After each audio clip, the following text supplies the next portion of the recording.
I call this local bifurcation theory because this is just in the neighborhood of a solution. There's another category called global bifurcations. But today it's just local bifurcation theory. So what is a bifurcation, or what are we trying to get at? Well, we want to know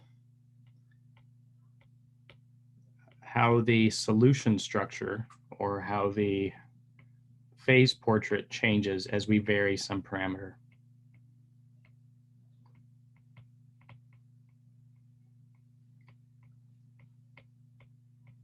I mean, maybe we have a whole vector parameter. So as a parameter or parameters vary. So for example, the 2D vector field of the Duffing system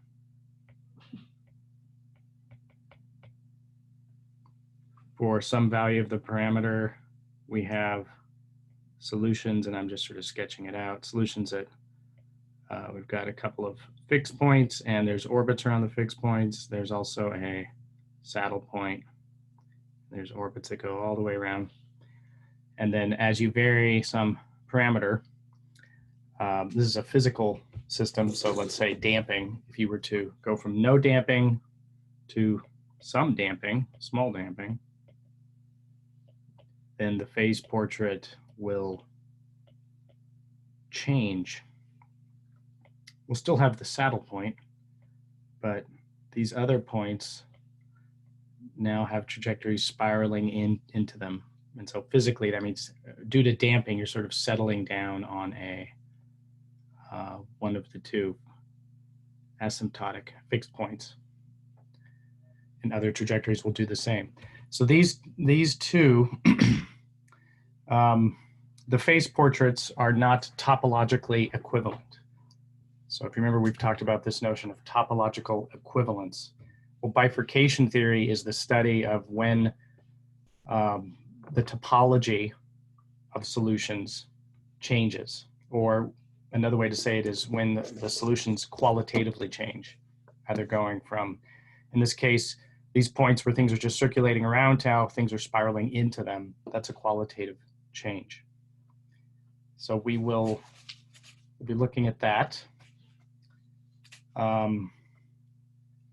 me give you, what's the reference here? The reference, we're looking at Wiggins, and he's got 2 chapters on this, 20 and 21. 20 is about bifurcations of fixed points of vector fields. 21 is bifurcations of fixed points of maps. And I'll try to treat them together just to economize. So we are looking at, here's the setting. We've got vector fields, which will be, I'm going to write it right now in terms of this y. So this is the nonlinear vector field in Rn, and lambda could be a set of p parameters. And, just g as a function, it's as differentiable as we need it to be. As differentiable as we need. So that there's no issue there. Maps.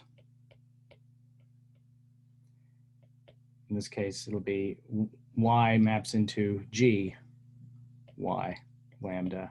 Same thing, it's an Rn with p parameters. And note, we're only dealing with autonomous systems here. So bifurcations of autonomous systems, systems that don't depend on the independent parameter, systems that don't depend on time. All right. So let's try to treat these two together. So for vector field, I'll put vector fields over here, then maps over here. We've got, for vector fields, y dot equals g, y lambda. Over here, y maps into g, y lambda. And we will suppose that we have a equilibrium point or we could just say fixed point. It's okay to say fixed point for a vector field. So we have a fixed point at y lambda equal to some particular value y naught and lambda naught, and same for the map. We've got a fixed point. Oops.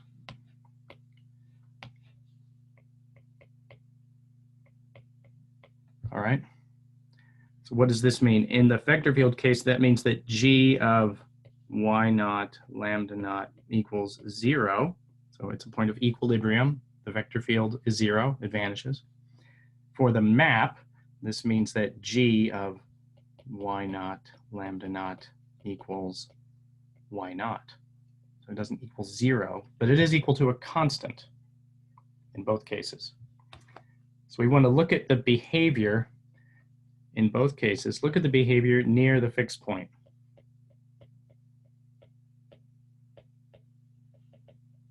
For both cases.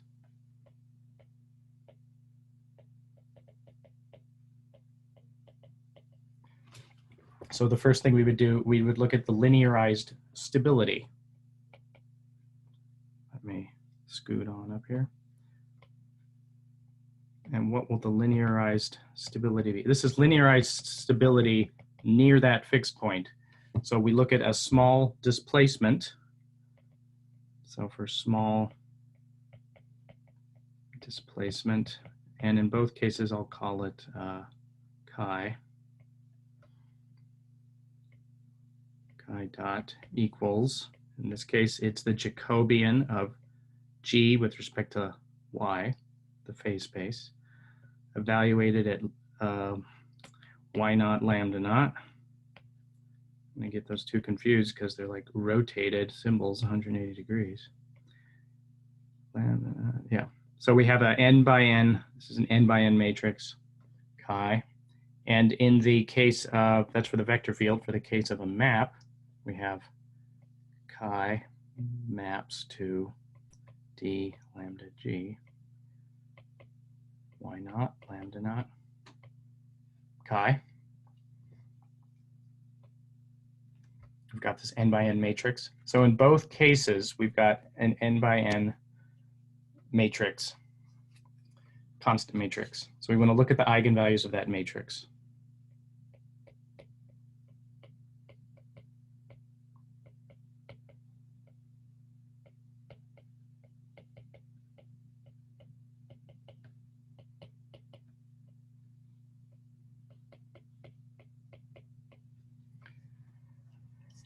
And then we use procedures that we've talked about in the earlier part of this course. We look to see if this is a hyperbolic point, meaning is it just a stable and unstable manifold? If it is a hyperbolic points are structurally stable, meaning if you were to change the parameter lambda a little bit, it'll remain a hyperbolic point and have the same character. So if we have a hyperbolic fixed point, y naught are structurally stable. So that just means they will maintain their character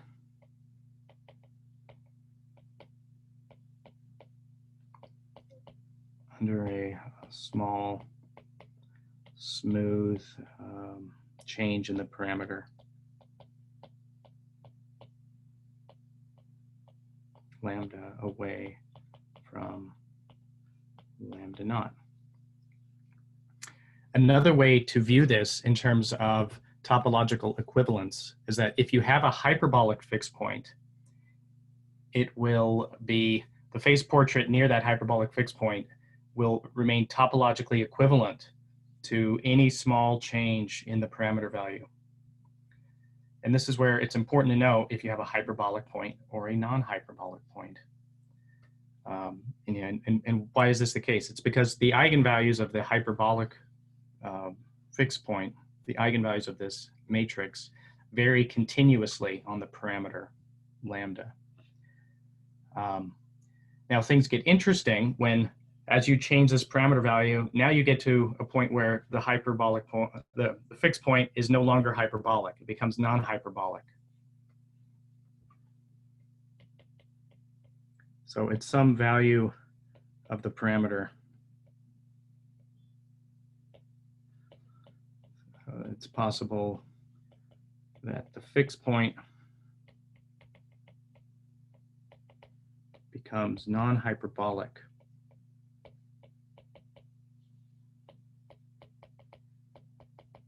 That is, there's a center manifold.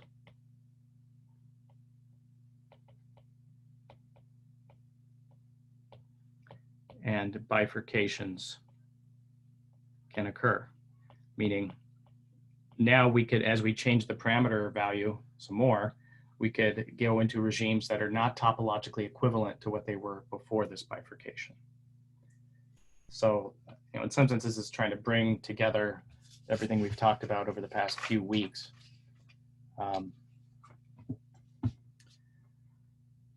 And remember, the criteria for hyperbolic fixed points is different for maps and vector fields. So if I were to summarize it, it would be hyperbolic fixed points do not change their stability type as lambda is varied.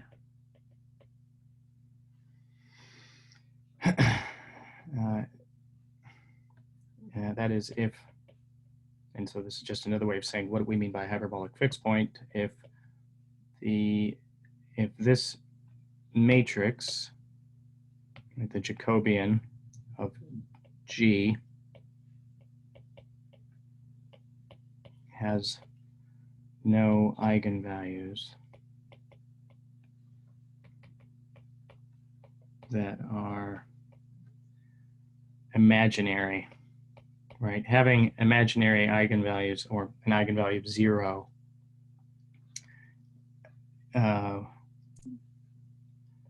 that's for maps, for vector fields, would mean that you have a center manifold or on unit circle for maps. Okay. So all the interesting stuff happens. The topological changes occur when you have a point that does have a center manifold. And that's why we went through that discussion of center manifolds.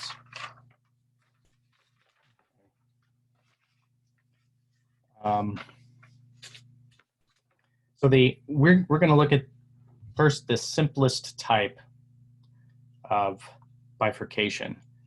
And these are bifurcations associated with the eigenvalue of a single 0 eigenvalue for vector fields or an eigenvalue of unit modulus for maps.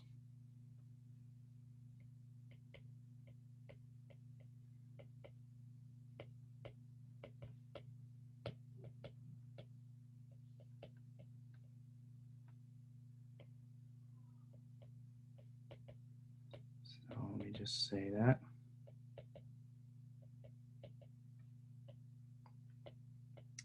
Let me write it.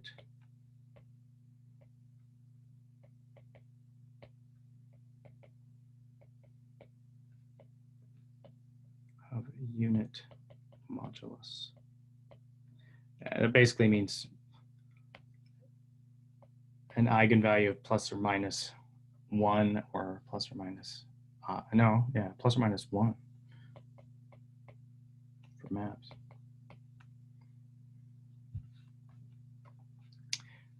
So another thing that we will do, so in this case, we could still be looking at a system that's in n dimensions, but then we transform into that block diagonal form where we've grouped all of the kind of hyperbolic directions, the stable and unstable directions, and then separated out the center manifold directions.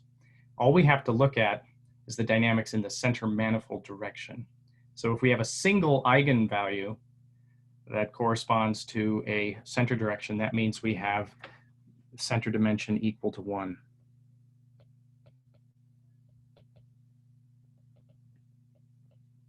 And we just have to look at the dynamics along that. So without any loss of generality, we look at the center manifold dynamics.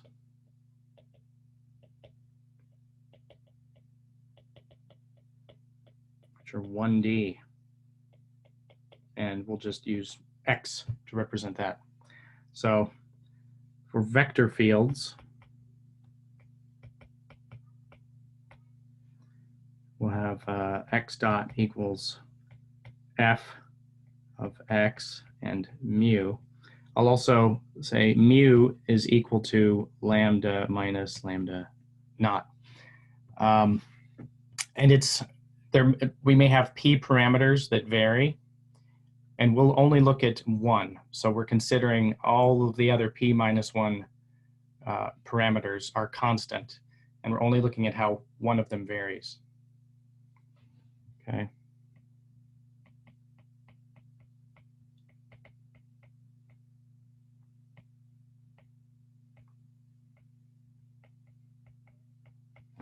So we've got that. I should probably move this down a little bit, because I'm going to write over here something about maps. So in both of these cases, X is just R1, mu is just in R1, and we've got maps.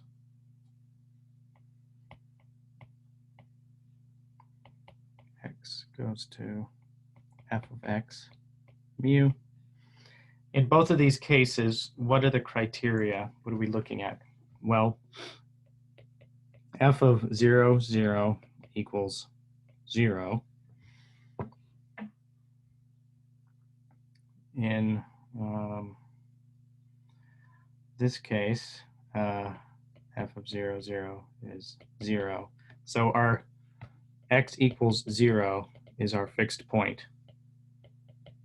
So we've already done the transformation of variables like we've usually done. We've done a kind of a transformation of the parameter so that the 0 parameter is the one that we care about, the one where we get non-hyperbolic character.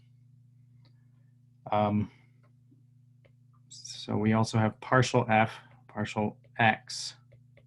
0, 0 is 0 in both cases. Right, this would be taking partial F, partial X. This is like the Jacobian of our one-by-one, our one-dimensional system. And so if it equals 0, sorry, we have an eigenvalue equal to, in this case, I'll say it's 1 unit modulus. And over here, 0.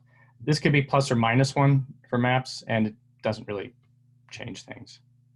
But just to let you know, this is what makes it a non-hyperbolic fixed point.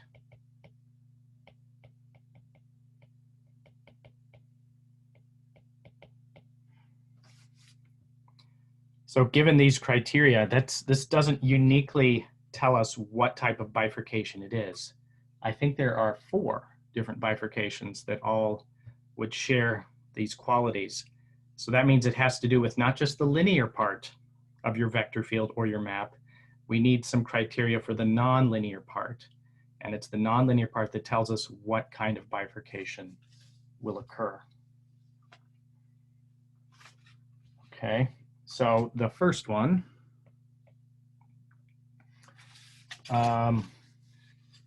is, well, the first one that we'll look at is the saddle node bifurcation.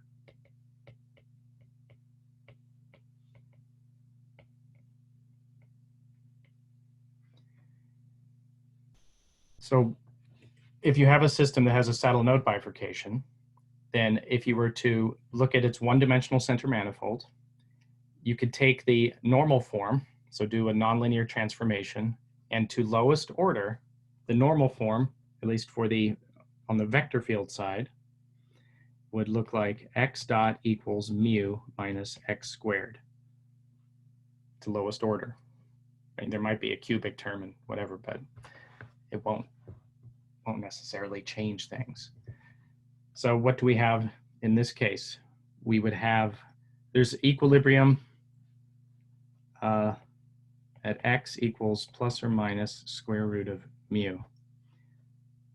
So if we were to sketch what the bifurcation diagram, what do the dynamics look like along this one-dimensional x as we vary mu?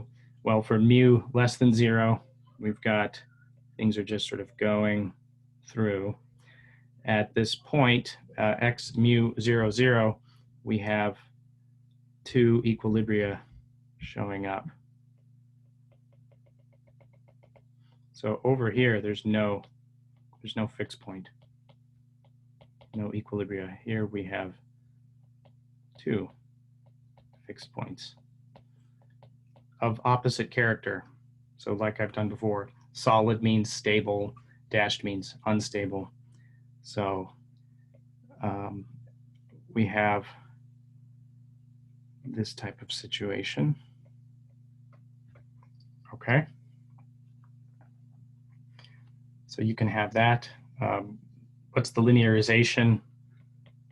If you were to linearize about the 2 new points, chi dot equals minus 2x chi gives you the dynamics nearby each of the 2 new fixed points. So because they have opposite signs of x, you have opposite stability. If we were to look at, so again, this is the vector field over here. There's a corresponding saddle node bifurcation for maps. And the normal form for that will look like x goes to x plus mu minus x squared. So it looks a lot like what we have for the vector field. And we could do a bifurcation diagram for this as well. And it will look like the same thing. For mu less than 0, we have no fixed points. And then we have 2 fixed points showing up of opposite character, opposite stability. Oops, drew this arrow wrong way.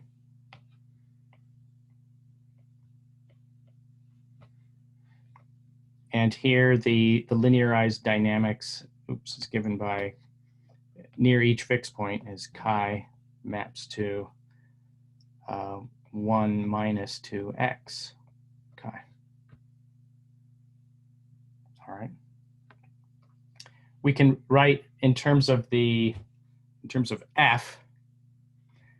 So let's say, what I've done here is we wrote things in the normal form. So that means we've done that normal form computation. If we didn't want to do that, if we just wanted to stick with, okay, I'm in the center manifold direction, so I've got this one-dimensional function f, then we could write the general conditions for a saddle node bifurcation.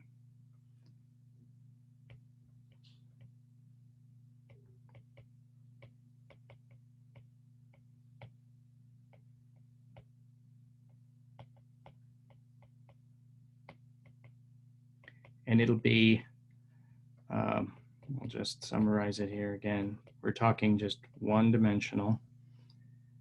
X goes to f of x mu. So you would need that f0, 0 equals 0. Here, f0, 0 equals 0. The partial derivative of f evaluated at 0, 0 equals 0. Partial derivative of f at 0, 0 equals 1. But then there's some additional criteria. Just partial f, partial mu evaluated at 0, 0 is not equal to 0. And that's the same on the map side. Partial f, partial mu, 0, 0 does not equal 0. And the second derivative of f with respect to x does not equal 0. Same over here.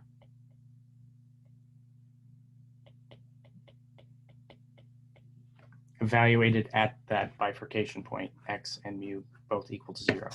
So those are the general conditions for a saddle node bifurcation. All right, and the saddle node bifurcation, there's something else I wanted to say about it because it is special. It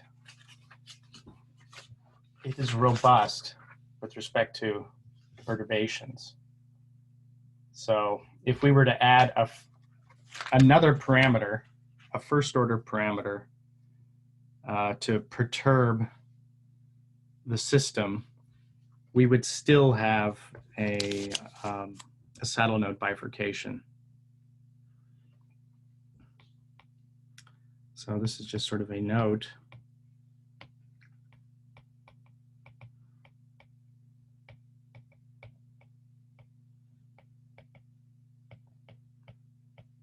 So saddle node bifurcations are robust to perturbations.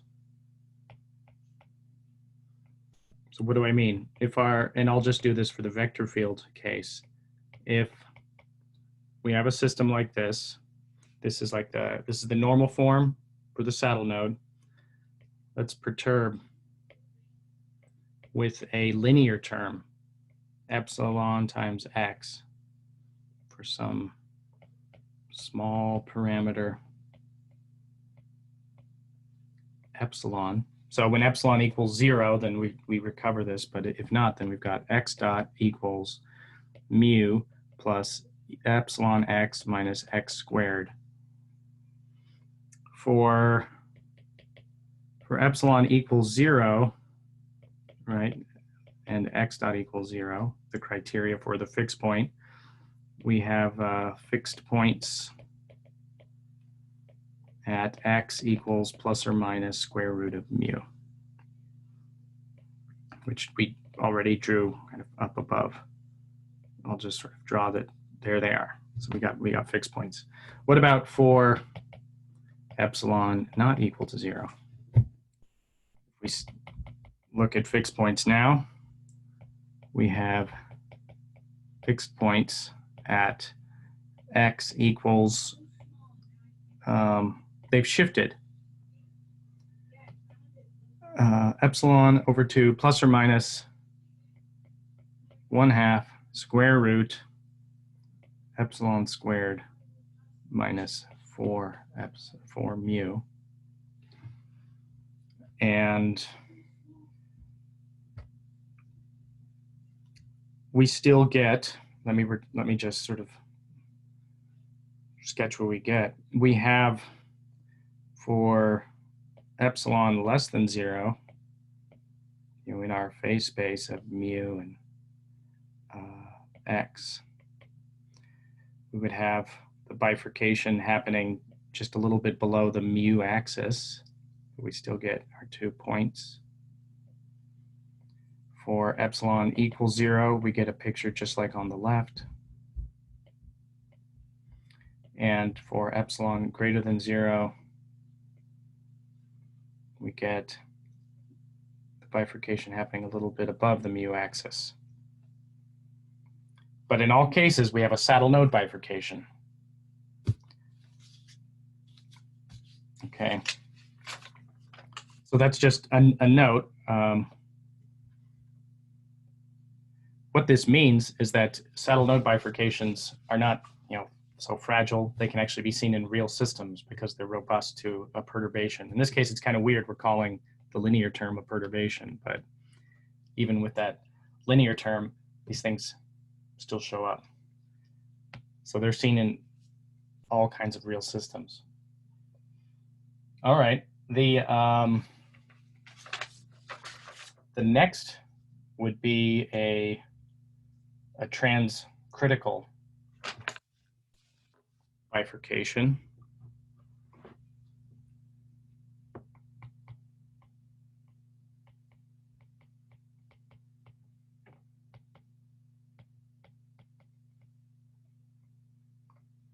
These are the names that have come up. On the vector field side, in its normal form, so if you were to do the normal form of your system, you could reduce it to something that looks like this. And you might wonder, why is the coefficient over here for the nonlinear term -1? You know, maybe you asked the same thing above. You could do a rescaling so that you always get that.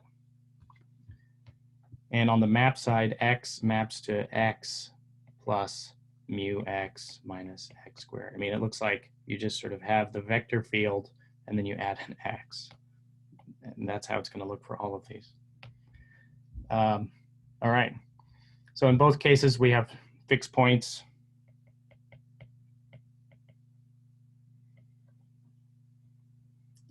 Mu equals, x equals 0. And also at x equals mu. So x equals 0 and x equals mu. And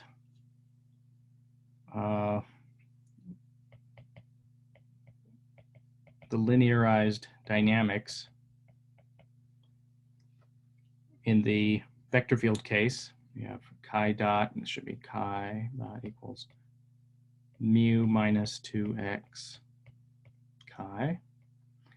And in the map case, chi maps to 1 plus mu minus 2x chi. A bifurcation diagram for each would look like, I'll do it this way. We've got the x-axis and the mu-axis, but I'll just sort of emphasize that after mu is greater than 0, the x equals 0 curve of points is unstable. And then there's the x equals mu. So this is x equals mu curve. And this is x equals 0 curve. So what do we have in terms of kind of the local picture?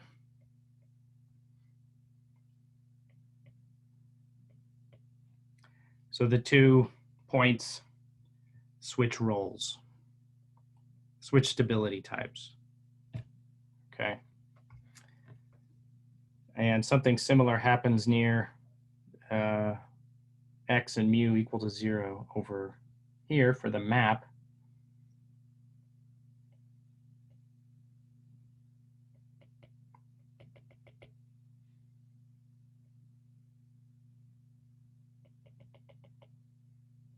Okay, this is the x direction, and then it's the mu direction.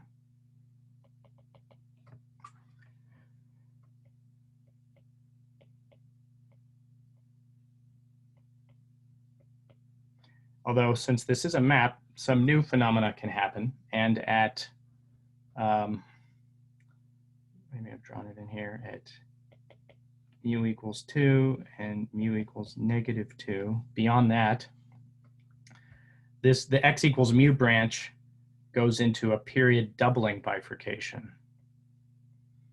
So maybe I'll just write it that way, period doubling. And over here, period doubling, which means you get instead of a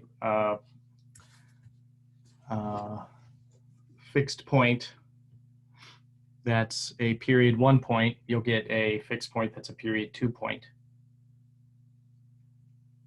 So a period 2 point, it repeats after 2 iterates of the map, after greater than mu equals 2 and less than mu equals -2.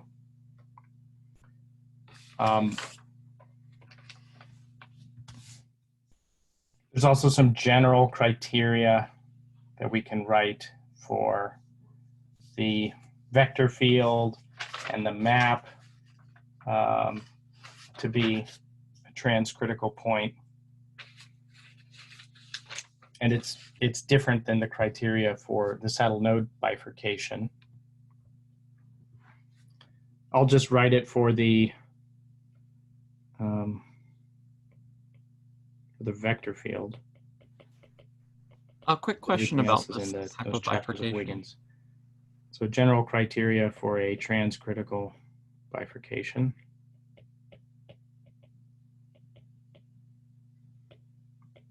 of a vector field,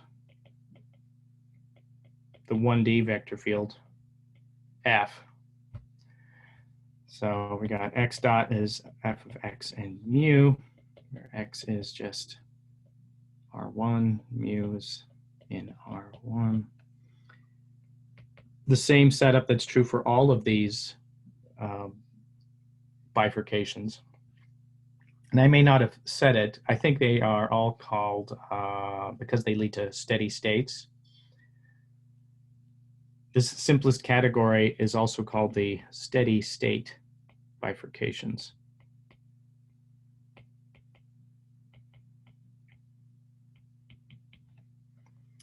And there are, well, at least two. We'll mention a third. So this f of 0, 0 equals 0 is true for all of them.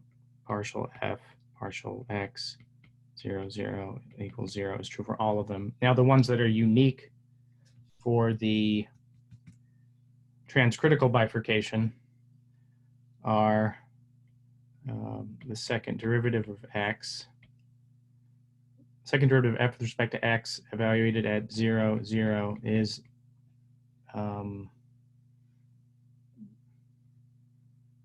it 0?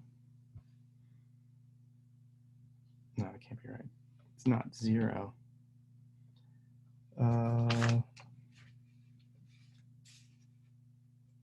Yeah, okay. Oops. It's non-zero. So this is at 0, 0. It's non-zero. Second derivative with respect to x of x.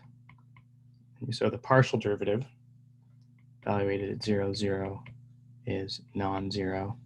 And partial f, partial mu at 0, 0 is 0.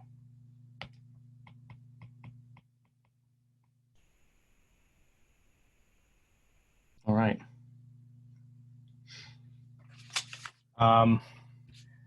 Now, you might wonder, is the transcritical bifurcation robust if we were to perturb it? And I'll just tell you that it is not.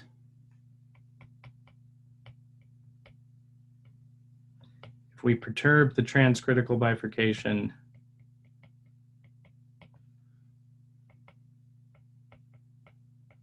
normal form. So we go from x dot equals mu x minus x squared. And at perturb it, how would we perturb this? Well, we would add on a constant term. So x dot equals mu x minus x squared plus epsilon for some small non-zero epsilon.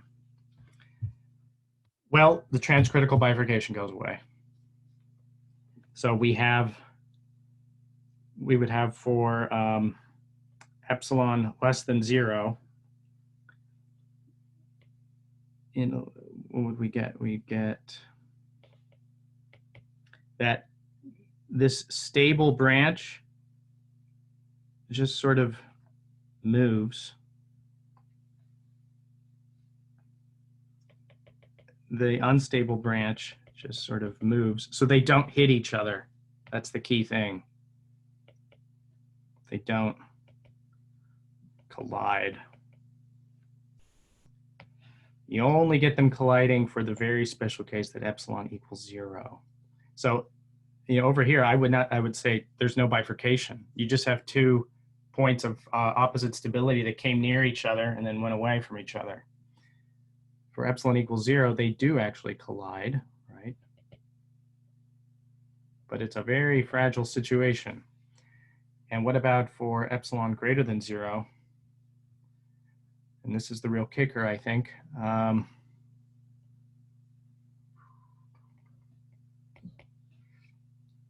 What do we have?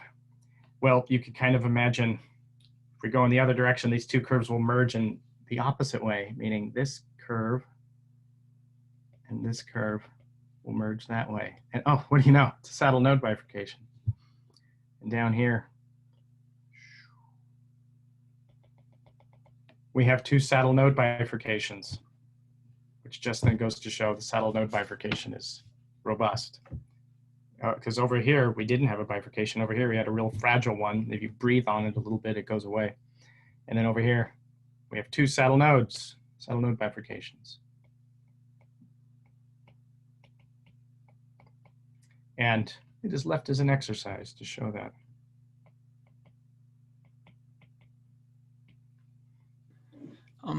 Quick question. And I mean, just thinking about it, so for this transcritical bifurcation, assume it kind of does happen. Well, you've got two equilibrium points before, two equilibrium points after. Nothing has terribly changed. But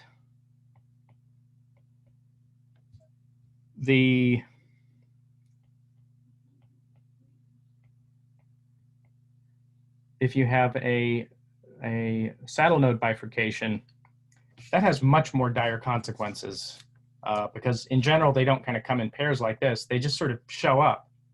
What's like seemingly out of nowhere, where you had no fixed points. Now you have two, and one of them is stable, and maybe it's a stable state that you don't want your system to be at. So this is just, I don't know, a remark. The saddle node bifurcation, and sometimes it's just abbreviated as SN.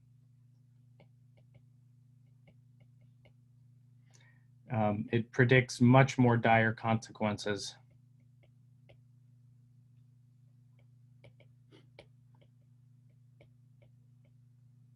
In math, we often don't talk about dire consequences, but we're talking about dire consequences for a physical system.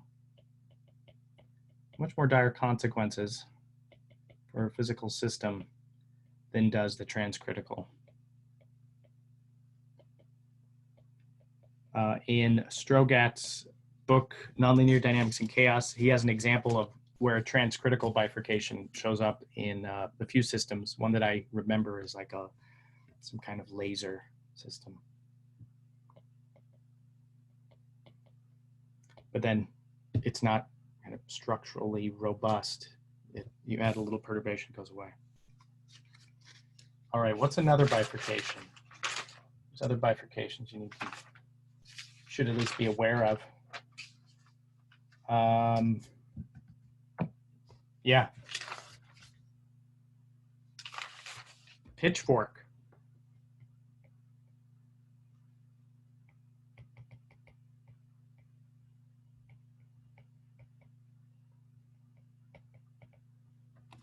The pitchfork bifurcation.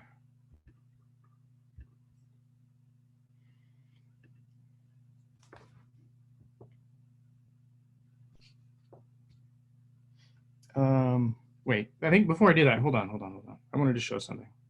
I just wanted to show the saddle node bifurcation in a 2D system.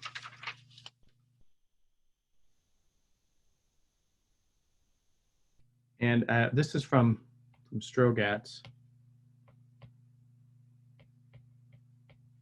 Right, because we're just looking at sort of the 1D center manifold direction, but these are almost always embedded in some higher dimensional space. What's the next higher dimensional space? 2D.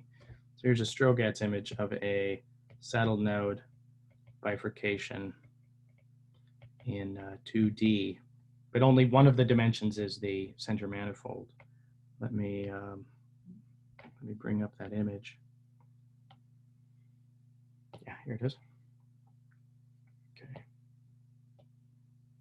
So this just sort of shows, for whatever reason, on the left it's showing mu greater than 0, and on the right mu less than 0. But here the x direction is the kind of center manifold direction, and the y direction is just the other one. So you would have 2 points of opposite stability. I think in this case, more or less, what do we have for the dynamics in y? I think it's something like y dot is negative y.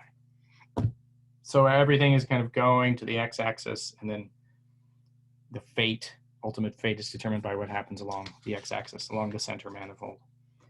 So for this parameter value, well, we've got a saddle and a node. And this is kind of what gave it its name. A node is it's stable in all directions. And there's no spiraling. It's kind of what a node is. Saddle has unstable and stable directions. And then those two merge. So going from left to right, the 2 points on the x-axis, they merge. And then they disappear. And although they disappear, they leave behind this word here, if you can't read it, is ghost. It's the ghost of a fixed point.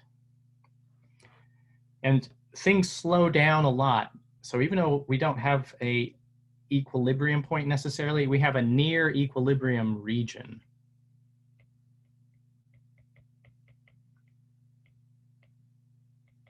After the 2 points merge.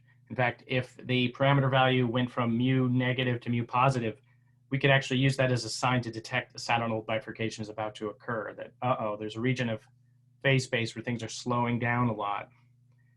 And that's a hint, if you were to just kind of be taking data, kind of a data science approach, that a saddle node bifurcation could be occurring, or is about to occur. So that's a nice picture from Strogatz. This thing that's called a ghost, some other books have called it a bottleneck because it's sort of a bottleneck in time. Trajectories are very slow. So if I were to do like little tick marks along this right-hand side trajectory, for equal times, it slows down a lot, and then it would speed up again. But it slows as it goes through this near equilibrium region. And you have something like ghosts for maps as well, but here this is showing a vector field. Okay. The reason I have this image, this is part of a presentation I gave where we were looking at a fluid system, a model of a realistic like microfluidic channel where a saddle node bifurcation occurs and we have ghosts, but we're talking about how actual fluid particles move. So there's kind of this ghost region where particles slow down, but there's no equilibrium point. And we were studying how those ghost regions move around and can actually kind of stretch and fold the fluid space, much like having rigid rods stirring a fluid. But if you're interested in that, email me later. A question regarding the transcritical system. Yeah, go ahead. So in the transcritical system, it looks like the system only topologically changes behavior at one point, right? Yes. So for a bifurcation to occur in general, you have to have a topological change at one point, even if it's just an isolated point, right? Yes, yes, correct. Okay. All right. Okay, Pitchfork.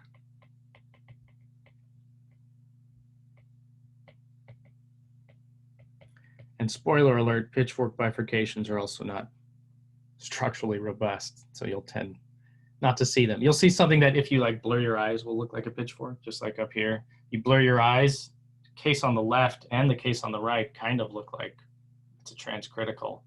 But if you look at the details, like, oh, no, that didn't happen. All right, Pitchfork. This is because the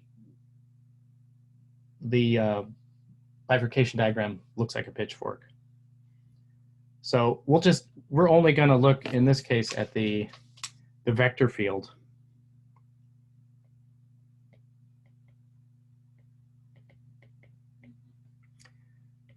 Two cases, x dot equals mu x minus x cubed. So if you were to transform into the normal form, if this is what you got, then okay, you're going to have a pitchfork bifurcation. You might get that x dot equals mu x plus x cubed. Okay. And then you would have, for this case, you have fixed points at x equals 0, and x squared equals mu. Over here, fixed points at x equals 0, and x squared equals negative mu. So this just determines which side of the mu axis will you get the additional fixed points. And of course, just as with all of these steady state bifurcations, f of 0, 0 is 0. I'll just put that in the middle because it's true for both. And partial f, partial x, 0, 0 is 0. All right, so if you get normal forms that look like that, then you'll have pitchfork bifurcations. Let me draw for the case with the negative x cubed term, you'll have for mu less than 0, just one isolated, stable fixed point. And then x equals 0 will become unstable, and a parabola of points, both of which are stable, will emerge from that.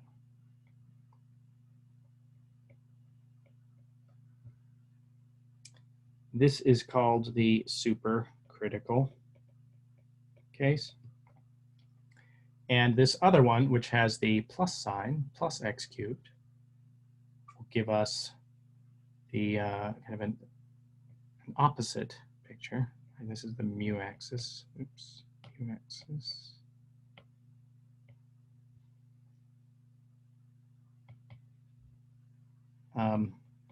At least along x equals 0, it looks the same. It goes from stable for x less than mu to unstable. But the new points show up, and they have unstable character for mu less than 0. Wrong direction for the arrow. Things are fleeing unstable points.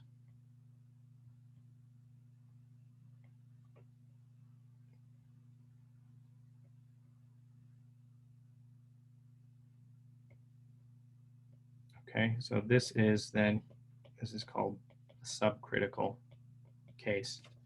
It looks a bit like a 1D version of the Hopf bifurcation, right? Where the interpretation for the Hopf bifurcation is that this parabola is actually the bounds of a periodic orbit. But, I mean, that's just a remark.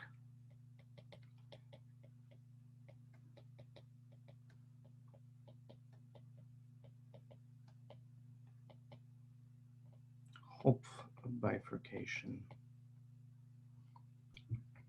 It is not a 1D Hopf bifurcation. It is also, we could write the criteria for it if we wanted to.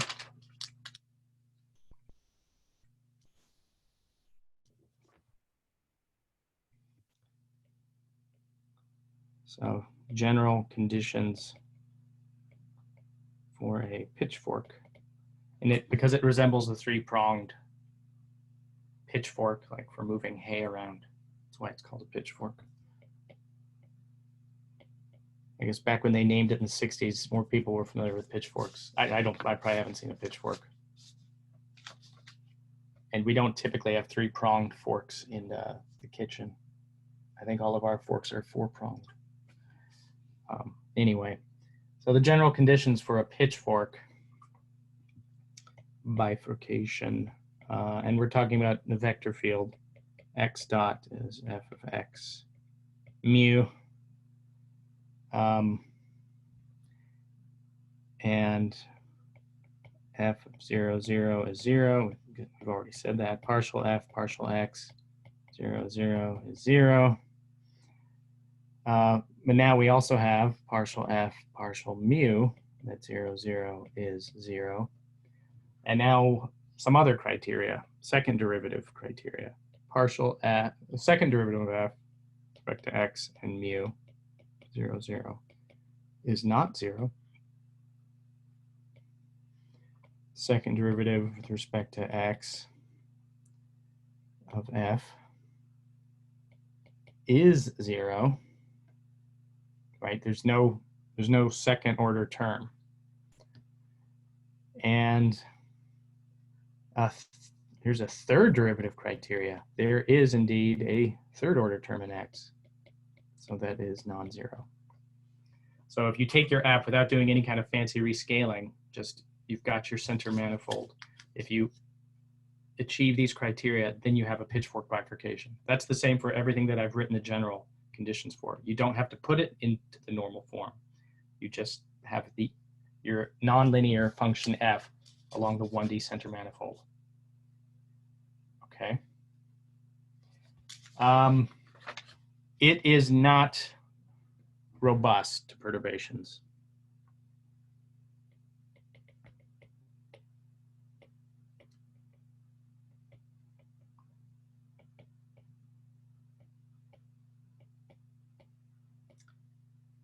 And those of you who took advanced dynamics, I think it was advanced dynamics, maybe it was the other one. You know how we looked at the bead in a rotating hoop? So this is a physical system where you've got a bead and it can slide on this hoop, but then the hoop is rotating around with some speed, omega. Now, mu is something related to omega minus omega critical, kind of rescaled. Maybe I'll do this is the physics cheater way to just say it's proportional. It's proportional to that.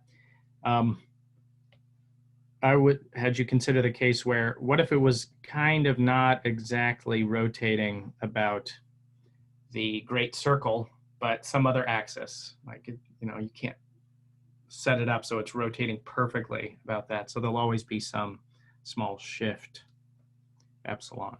And if you did that, you would have seen that when epsilon is 0, oh, you get this, beautiful pitchfork bifurcation, and 2 new saddle points show up at mu, for mu greater than 0. This would be x in this case is just kind of the direction along here, something like that. But when epsilon does not equal 0, what do you get? Well, you get that one of the branches just sort of moves away, and then seemingly out of nowhere, a saddle node bifurcation occurs. Yet again, showing how robust saddle node bifurcation is. So you still get a saddle node.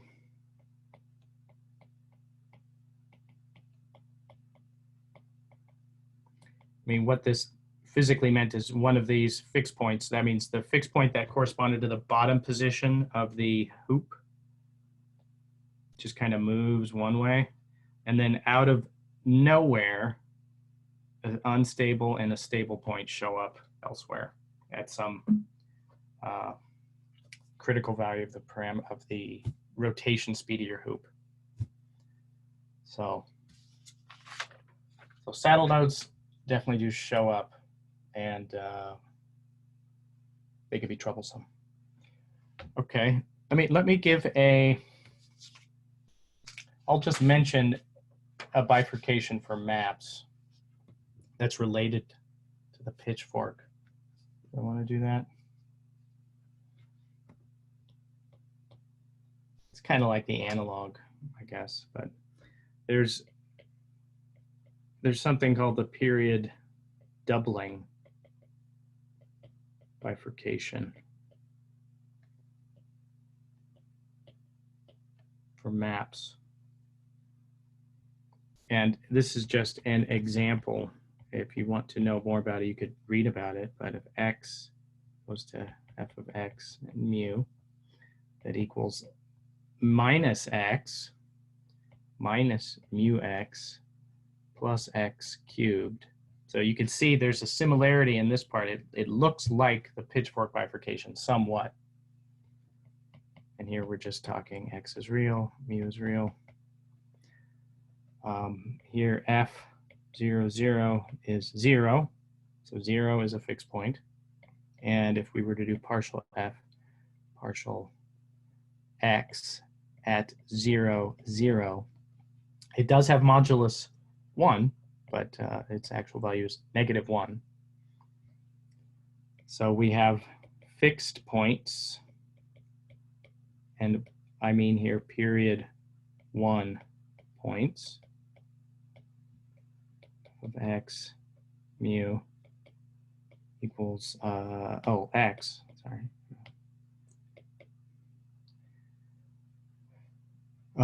What are the criteria for that? Well, we get x equals 0. Well, let's just write this. You could rewrite this as in this form. So zeros give the fixed points. And here's a bifurcation diagram. We've got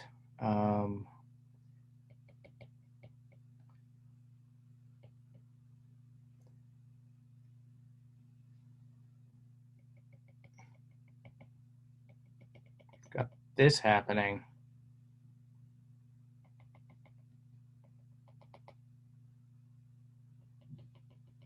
This is at 0. This is the mu axis. And this is the x-axis.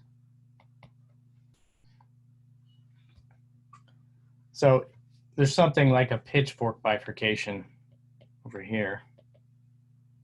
Pitchfork.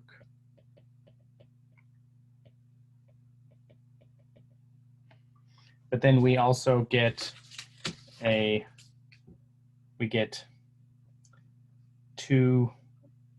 new period 2 point.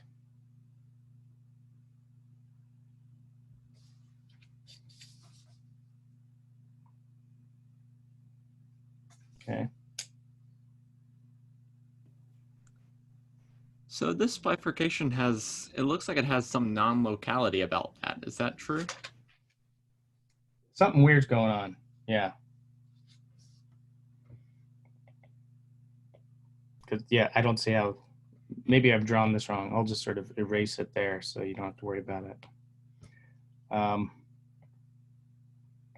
just going to leave it with some period doubling happens and move on.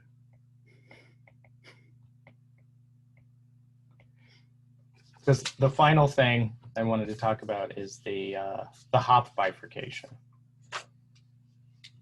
And just, writing the criteria is kind of nightmarish. But it can be done.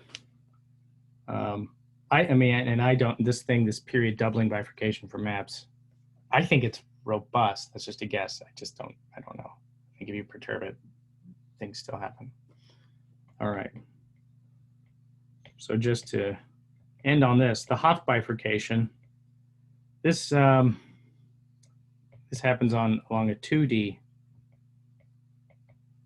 center manifold. And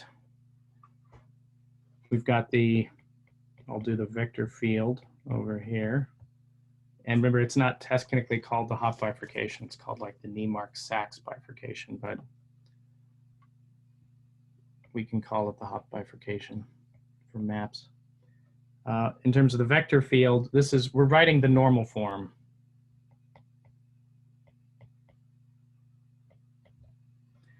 And it's easiest to do it in polar coordinates. So here we'll have r dot and theta dot. R dot equals d is a constant, mu r plus a r cubed. We're just writing it to lowest order. Theta dot equals omega plus c times mu plus b r squared. For maps, this is r maps to r plus d mu r plus a r cubed. And theta maps to theta plus And there's not an omega anymore. We write it as, there's just some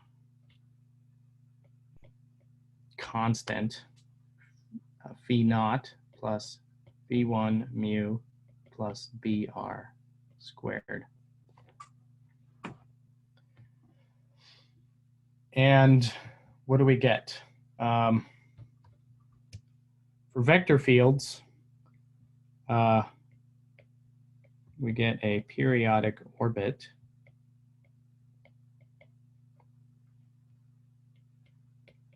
of radius r equals square root minus d mu over a, and frequency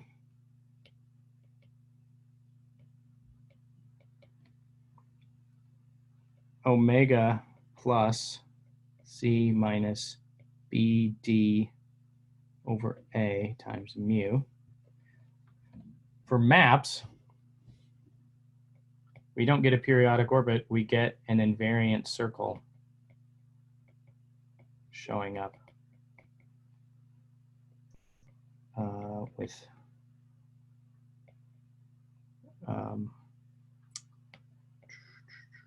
radius the same, r equals minus d mu divided by a, and the dynamics are theta maps to theta plus v naught plus v sub 1, which is a constant, minus b d over a times mu.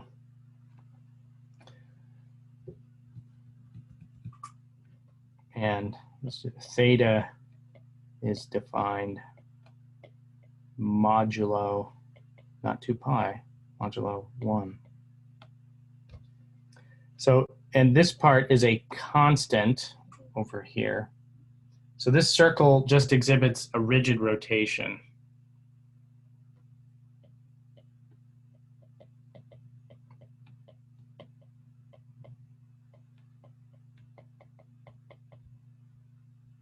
The invariant circle exhibits a rigid rotation.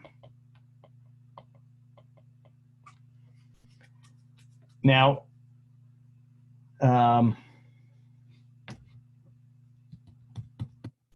if this number just happens to be, this constant happens to be a rational number, p over q, then the orbit closes in on itself in q iterates, going around the circle p times. So we would have a periodic, every point on it would be leading to another period q point. But in general, this constant will be irrational, so it's going to fill the circle. All right, there's actually too many cases to mention. It depends on the sign of D and A.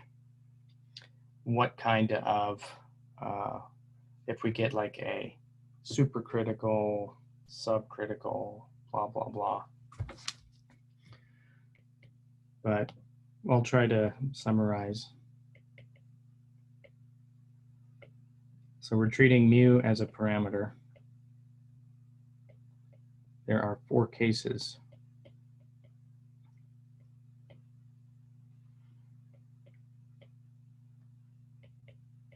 Of the constants D and A that lead to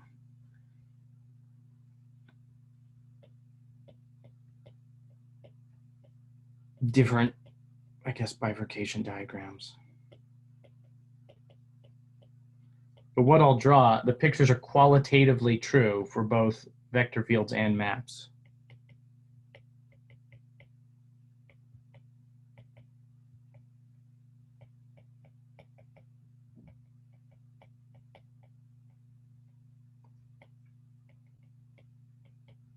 Vector fields and maps. And in all of them, we're assuming that omega is greater than 0, just to give a direction to the things. So for the case of D greater than 0, A greater than 0, this is called the subcritical. So just like the subcritical pitchfork bifurcation, things will happen below, you know, the negative mu axis. Subcritical Hopf bifurcation.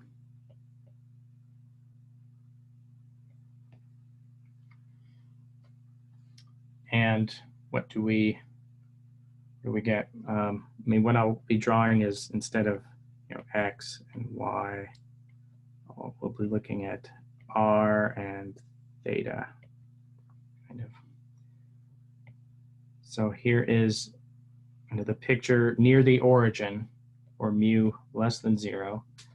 We've got I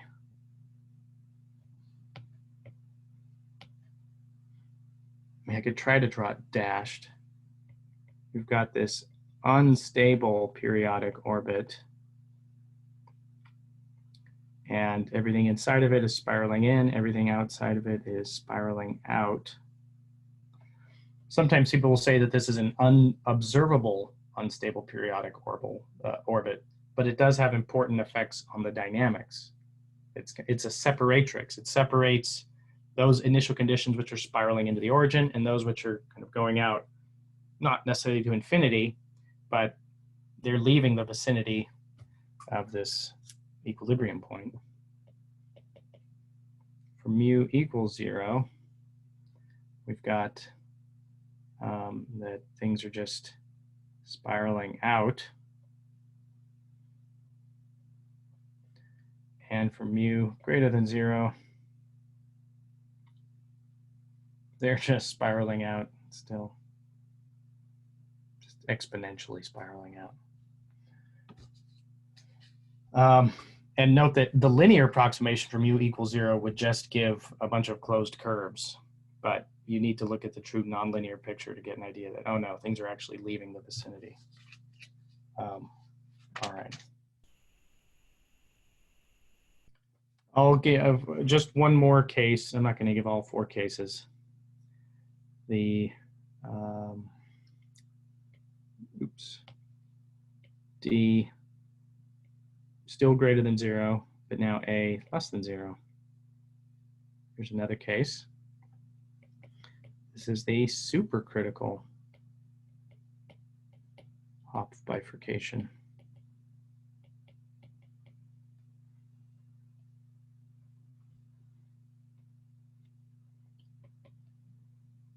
And what do we have here? For mu less than 0, points are spiraling in. It's going to be the same for mu equals 0. They're just not spiraling in exponentially. And then for mu greater than 0, there will be the birth of a stable periodic orbit, right? Things are spiraling onto it, and then things are spiraling away from the origin.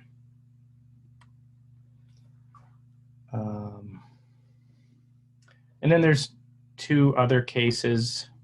It's just the different signs of D, but nothing all that fantastic.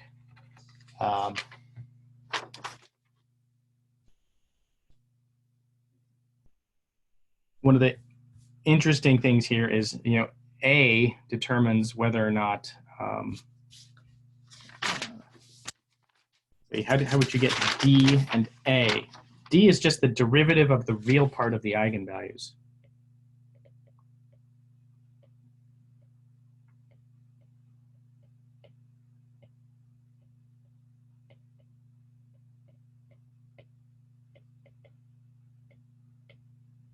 Remember, we've got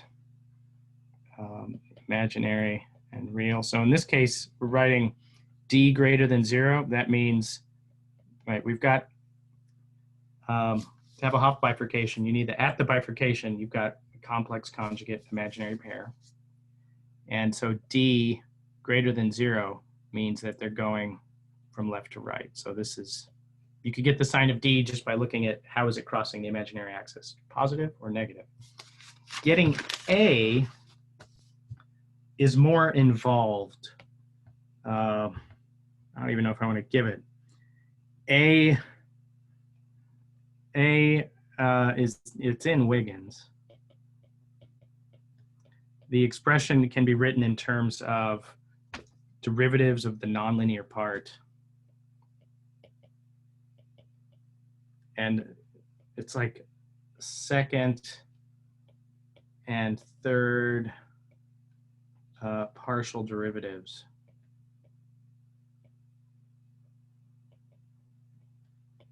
of f, I'll call them f1 x, y, 0, and f2 x, y, 0, where, you know, at mu equals 0, our dynamics look like x dot y dot equals the linear part looks like this, right? And then the nonlinear part, that's what f1 and f2 are.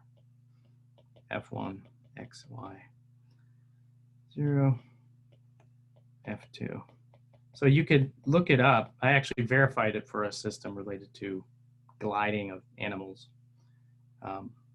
And so you could get A, and then you could get the sign of A. But, you know, knowing A, you're able to figure out, you know, D and A, and then also mu. You know what the radius of your periodic orbit is. You know what its frequency is for the vector field. And then you can do something similar for maps as well. So that's it. We have covered everything. Hopefully it's been a good journey, and you can kind of see what the progression was. All of these lectures are online, so you could look at them again, and you have both the video and the notes.